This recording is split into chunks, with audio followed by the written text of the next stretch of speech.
Hey guys, Silver Sean here today with a sub £250 gaming PC build.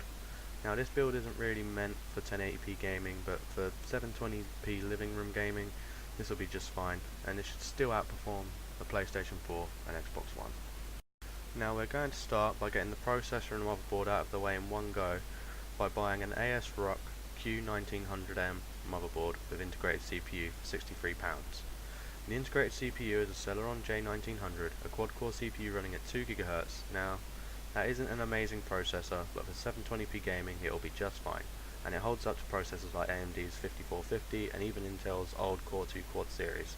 Now, for the motherboard, it's a Micro ATX motherboard with 2 DIMM slots and 2 SATA ports. Not exactly amazing, and the PCIe is only a 4X slot, but for our graphics card, that'll be just fine. Speaking of graphics cards, we're going to be using an XFX R7 260X for £80, a decent GPU. It will max most games at 720p and still get 30 to 60 FPS on more demanding titles like Batman Arkham Knight. Now whether the J1900 CPU will run Arkham Knight is another story, but for a living room PC this GPU will do just fine.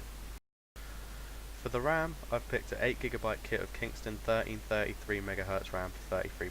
It's not exactly pretty, it's very basic, but the processor only accepts 8 gigs maximum, and 3033 is its only supported speed according to Intel's website, so that's what I picked. For storage, I went with a 1TB Seagate Barracuda drive for £38. I would love to put an SSD into this build, but it would have meant sacrificing storage space, and you're not going to get a lot onto a 120GB SSD, so the 1TB hard drive is the way to go here.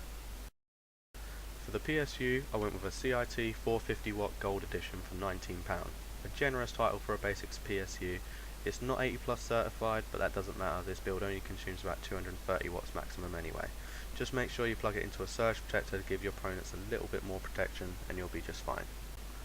And finally, for the case, I went with an AVP M88 micro case for £17.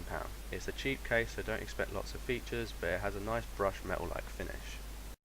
So that was my sub £250 gaming PC build just in time for Christmas. Don't forget to like and subscribe if you want more videos like this. Thanks for watching this video, and links to the build are in the description.